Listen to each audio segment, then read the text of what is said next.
అందరికీ నమస్కారం.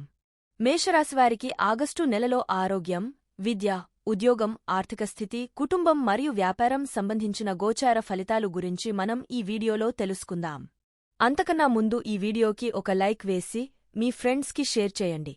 అలాగే జై శ్రీరామ్ అని ఒక చిన్న కామెంట్ చేయండి. గోచార ఫలితాలు: మేషరాశివారికి ఈ ఆగస్టు నెలలో కొన్ని పనుల్లో విశేష పురోగతికి యోగాలు ఏర్పడతాయి. ఈ నెలలో మీరు కొన్ని పనులలో జాగ్రత్త వహించాలి.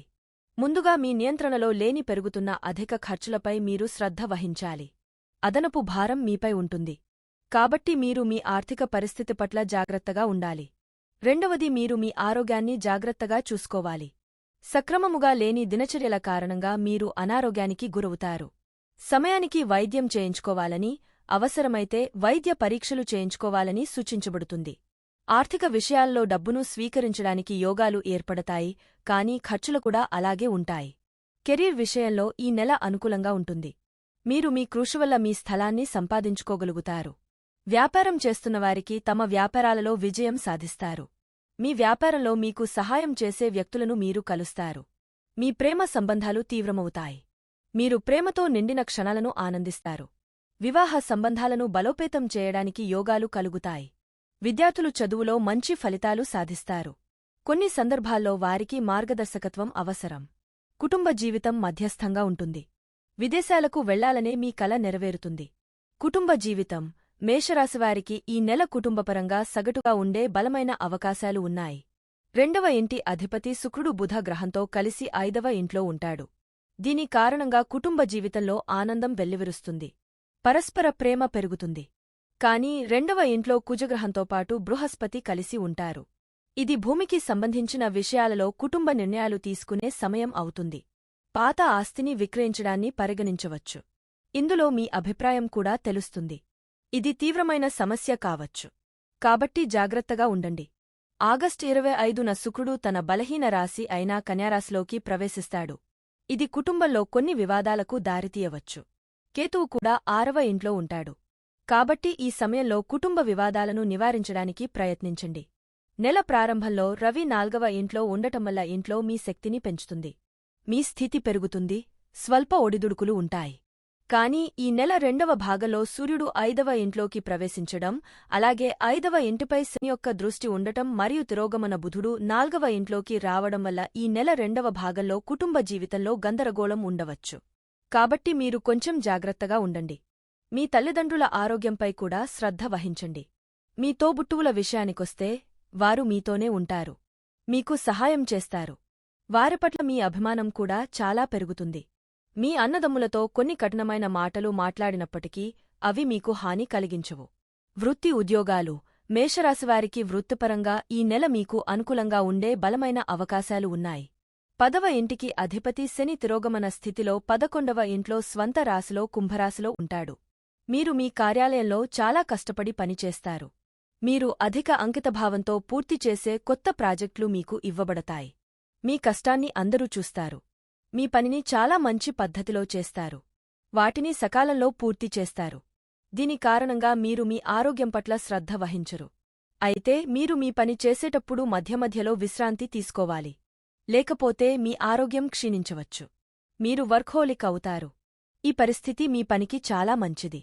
మీ సీనియర్ అధికారులు కూడా ఈ శ్రమను విస్మరించలేరు. నెల మొదటి అర్ధభాగంలో మీ జన్మరాశి నుండి 10వ ఇంటిపై సూర్యుని యొక్క పూర్తి దృష్టి ఉంటుంది. దీని కారణంగా మీరు మంచి పదవిని పొందవచ్చు. మీ అధికార పరిధి పెరుగుతుంది. 6వ ఇంటి అధిపతి బుధుడు శుక్రగ్రహంతో పాటు 5వ ఇంట్లో ఉంటాడు. దీని కారణంగా నిరుద్యోగులకు కొత్త ఉద్యోగం లభిస్తుంది. ఇప్పుడు ఉద్యోగం చేస్తున్నవారికి మరియు ఉద్యోగం మారడానికి, కొత్త ఉద్యోగం ప్రయత్నిస్తున్న వారికి ఉద్యోగం లభిస్తుంది. ఆగస్టు 16న సూర్యుడు సింహరాశిలోకి ప్రవేశిస్తాడు. దీని కారణంగా మీరు ఆత్మగౌరవం కోసం మీ సీనియర్ అధికారులతో పోరాడవచ్చు. కాబట్టి మీరు జాగ్రత్తగా ఉండాలి. మీ మద్దతుదారులు, సహచరులు కార్యాలయంలో మీతో ఉంటారు. సహాయం చేస్తారు. శుక్రుడు కన్యా రాశిలోకి ప్రవేశిస్తాడు. దీని కారణంగా మీరు మీ కార్యాలయంలో కష్టపడి పనిచేసేటప్పుడు కొంతమంది ప్రత్యర్థులను ఎదుర్కోవలసి ఉంటుంది. కాబట్టి నెల ద్వితీయార్థంలో మీరు మీ కార్యాలయంలో చాలా జాగ్రత్తగా ఉండాలి. వ్యాపారం: మేషరాశివారికి ఈ నెల వ్యాపారపరంగా చూస్తే ఈ నెల చాలా అనుకూలంగా ఉంటుంది. మీ సామర్థ్యాన్ని బట్టి మీ వ్యాపారాన్ని స్థాపించడంలో మీరు విజయం సాధిస్తారు. చాలామంది వ్యక్తులు మీతో చేరడానికి ఇష్టపడతారు. మీరు కొంతమంది కొత్త వ్యక్తులతో కమ్యూనికేషన్ను కూడా ఏర్పరచుకుంటారు. మీ వ్యాపారాన్ని పురోగతి మార్గంలో ముందుకు తీసుకెళ్లడానికి ప్రయత్నాలు చేస్తారు. 7వ ఇంటి అధిపతి శుక్రుడు ఈ నెల ప్రారంభంలో 5వ ఇంట్లో బుధ గ్రహంతో కలిసి ఉంటాడు. దీనివల్ల వ్యాపారంలో మీ కోరిక మేరకు విజయ అవకాశాలు కలుగుతాయి. మీ వ్యాపార ప్రణాళికలు విజయవంతమవుతాయి. శుక్రగ్రహం కన్యారాశిలో మీ 6వ ఇంటికి వస్తుంది. దీని కారణంగా మీరు వ్యాపారంలో పెట్టుబడి పెట్టవలసి ఉంటుంది. కొన్ని ఖర్చులు కూడా పెరుగుతాయి. అయితే ఈ ఖర్చులు మీ వ్యాపార విస్తరణ మరియు మెరుగుదల కోసం ఉంటాయి. ఈ నెల 2వ భాగంలో ఆగస్టు 16న సింహరాశిలోకి సూర్యుడు ప్రవేశించినప్పుడు మీరు ప్రభుత్వ రంగం నుండి మీ వ్యాపారంలో మంచి మొత్తంలో పనిని కూడా పొందవచ్చు. ఆర్థిక స్థితి మేషరాశి వారి ఆర్థిక పరిస్థితిని పరిశీలిస్తే ఈ మాసం మీకు ఒడిదుడుకులతో నిండి ఉంటుంది. మీరు ఈ నెలలో మీ ఆర్థిక పరిస్థితిపై శ్రద్ధ వహించాలి. ఈ నెల ప్రారంభంలో బుధుడు శుక్రుడు 11వ ఇంటిని చూస్తారు. మీ జన్మరాశి నుండి 11వ ఇంట్లో ఉన్న తిరోగమన శని యొక్క దృష్టి 5వ ఇంటిపై ఉంటుంది. దీని కారణంగా డబ్బు సంపాదించడానికి మీ ప్రయత్నాలు కొనసాగుతాయి. మీ ఆదాయాలు మంచి పద్ధతిలో పెరుగుతాయి. మీ ప్రయత్నాల వల్ల డబ్బు సంపాదించే యోగాలు ఏర్పడతాయి. కానీ రాహువు మీ జన్మ రాశి నుండి 12వ ఇంట్లో ఉండటం వల్ల మీ ఖర్చులపై నియంత్రణ ఉంచడం కష్టం. మీకోసం మీరు డబ్బు ఆదా చేయకపోతే మీ ఆర్థిక పరిస్థితి చెడిపోవచ్చు. నెల ప్రారంభంలో మీ జన్మరాశి నుండి 2వ ఇంట్లో ఉన్న గురుడు కుజుడు మీ ఆర్థిక పరిస్థితిని బలోపేతం చేస్తాయి. మీ కుటుంబం ఆస్తి లేదా భూమికి సంబంధించిన ఏదైనా విషయంలో విజయం సాధించగలరు. దీని కారణంగా కుటుంబంలో డబ్బు ఆస్తి రాక కోసం పరిస్థితులు ఏర్పడతాయి. ఆగస్టు 16న సూర్యుడు సింహరాశిలో సంచరిస్తాడు. 11వ ఇంటిపై దృష్టి ఉంటుంది. దీని కారణంగా మీరు గొప్ప ఆర్థిక సంపాదనను సాధించగలరు. ప్రభుత్వ రంగం నుండి ప్రయోజనాలు కూడా సాధించవచ్చు. వ్యాపారం చేస్తున్నవారు వ్యాపారం నుండి మంచి లాభం పొందవచ్చు. ఆర్థిక పరిస్థితి అంతగా చెడిపోదు. కానీ మీరు మీ ఖర్చులపై నియంత్రణ ఉంచుకోవాలి. ఆరోగ్యం మేషరాశివారికి ఈ నెల ఆరోగ్యపరంగా తప్పనిసరి జాగ్రత్తలు అవసరం. అయినప్పటికీ మీ రాశికి అధిపతి కుజుడు బలమైన స్థానంలో ఉంటాడు. నెల ప్రారంభంలో 2వ ఇంట్లో ఉంటాడు. ఇది 26 ఆగస్టున మీ జన్మరాశి నుండి 3వ ఇంటిలోకి ప్రవేశించడం వల్ల మీ ఆరోగ్యం మెరుగుపడుతుంది. ఇది మీ రోగనిరోధక శక్తిని పెంచుతుంది. కానీ మీ రాశిపై 11వ ఇంట్లో ఉన్న తిరోగమన శని యొక్క దృష్టి ఉండటం వల్ల కొన్ని ఆరోగ్య సమస్యలు మధ్యలో మిమ్మల్ని ఇబ్బంది పెట్టవచ్చు. అదే కాకుండా 6వ ఇంట్లో కేతువు ఉండటం, 12వ ఇంట్లో రాహువు ఉండటం వల్ల మీ పట్ల మీరు అజాగ్రత్తగా ఉంటారు. మీ అజాగ్రత్త కారణంగా మీ స్వంత తప్పుల వల్ల మీరు అనారోగ్యానికి గురవుతారు. అందుకని వెంటనే వైద్య పరీక్ష చేయించుకుని వైద్య చికిత్సను కొనసాగించండి. దీని ద్వారా మీరు మీ సమస్యలను నియంత్రించుకోవచ్చు మరియు మంచి ఆరోగ్యాన్ని కాపాడుకోవచ్చు. ప్రేమ, వివాహం, వ్యక్తిగత సంబంధాలు మీ ప్రేమ జీవితాన్ని పరిశీలిస్తే నెల ప్రారంభంలో బుధుడు శుక్రుడు వంటి గ్రహాలు 5వ ఇంట్లో ఉండి మీ ప్రేమ జీవితాన్ని తీవ్రతరం చేస్తాయి. మీరు ప్రేమతో నిండిన క్షణాలతో మీ ప్రేమ జీవితాన్ని ఆనందిస్తారు. మీరిద్దరూ కలిసి గరిష్ట సమయం గడపడానికి ఇష్టపడతారు. ఇది మీ సంబంధాన్ని బలపరుస్తుంది.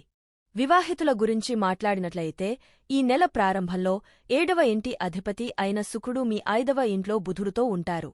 మీకు మరియు మీ జీవిత భాగస్వామికి మధ్య ప్రేమ ఉంటుంది. మీరు మీ జీవితంలో ఆదర్శవంతమైన భార్యాభర్తలుగా ముందుకు సాగుతారు. కొన్ని పాత సమస్యలు ఇంకా కొనసాగుతూ ఉంటే అవి కూడా తగ్గుతాయి. ఈ నెల ద్వితీయార్థంలో ఆగస్టు 25న శుక్రుడు కేతువు ఉన్న 6వ ఇంట్లోకి ప్రవేశిస్తాడు. ఈ కాలంలో మీరు మీ జీవిత భాగస్వామి కోసం చాలా ఖర్చు చేయవలసి ఉంటుంది. వారి షాపింగ్ కోసం, వారి ఆరోగ్యం కోసం కూడా ఖర్చు చేయవలసి ఉంటుంది. ఆరోగ్య సమస్యలు వారిని ఇబ్బంది పెట్టవచ్చు. ఇది మీ వైవాహిక జీవితంలో కొంత ఒత్తిడిని కూడా పెంచుతుంది. కాబట్టి ఈ సమయంలో జాగ్రత్తగా ఉండటం మంచిది. విద్యార్థులకు మేషరాశి విద్యార్థులకు ఈ నెల వారి విద్యాభ్యాసంలో విద్యార్థులు మేధోపరమైన ఆలోచన మరియు తార్కికంతో కూడిన విషయాలపై ఎక్కువ దృష్టి పెట్టవచ్చు. చదువులో మంచి పురోగతి సాధించేందుకు ఇది మంచి కాలం. జ్ఞాపకశక్తి నిలుపుదల మెరుగ్గా ఉంటుంది. వినోదం మరియు ఇతర సామాజిక కార్యక్రమాల ద్వారా పరధ్యానం కూడా ఈ నెలలో ఉండవచ్చు. విదేశాల్లో ఉన్నత విద్యను అభ్యసించాలనుకునే విద్యార్థులు ఆగస్టులో కూడా విజయం సాధించవచ్చు. మేషరాశివారు పాటించవలసిన పరిహారములు: మీరు ప్రతిరోజూ దుర్గాదేవిని పూజించాలి. మీరు గురువారం అరటి మొక్కకు నీరు పోయండి. సూర్య భగవానుడికి రాగకలసంతో నీటిని సమర్పించాలి. మా వీడియో చూసినందుకు ధన్యవాదములు. దయచేసి మా వీడియో నచ్చితే లైక్ చేసి మీ ఫ్రెండ్స్కి షేర్ చెయ్యండి. అలాగే మా ఛానల్ని సబ్స్క్రైబ్ చేసుకుని పక్కనే ఉన్న గంట సింబల్ని నొక్కండి.